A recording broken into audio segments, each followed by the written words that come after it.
अस्सलाम वालेकुम viewers.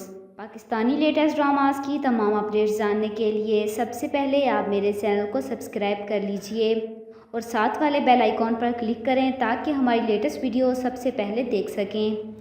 Drama serial इश्क तमाशा आखिरकार अपने एंड को पहुंच गया।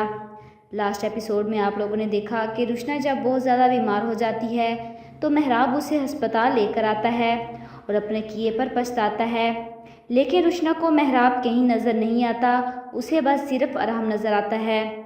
रुशना उसे कहती है कि मैं बहुत दिल दुखाया है तुम्हारा, मुझे सज़ा दो। अरहम उसका हाथ पकड़ लेता है और रुशना को लगता है कि जैसे उसकी सज़ा ख़त्म हो गई हो।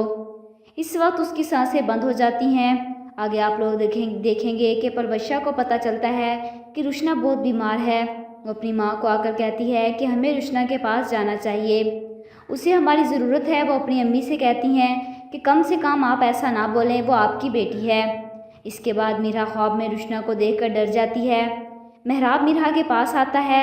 मीरा को रुशना की मौत का जब पता चलता है तो वो मेहराब पर चिल्लाती है, क्या फ़र्क रह गया आप में और रुशना में? दोनों ने अपनी ज़ात की खातिर दूसरों की ज़िंदगी बर्बाद कर दी। जब यह खबर अकीला बेगम को पहुंचती है तो रुशना की मौत के असर ने अकीला बेगम को बदल दिया और फिर अकीला बेगम ने मीरा से माफ़ी मांगती है। हैप्पी एंडिंग के साथ आखिरकार मीरा और मेहराब एक हो ही गए। आप लोगों को इस ड्रामे का एंड कैसा लगा? कमेंट बॉक्स में अपनी राय का इजहार ज़रूर कीजिएगा और साथ ही साथ मेरे चैनल को भी सब्सक्राइब कीजिएगा। Thanks for watching.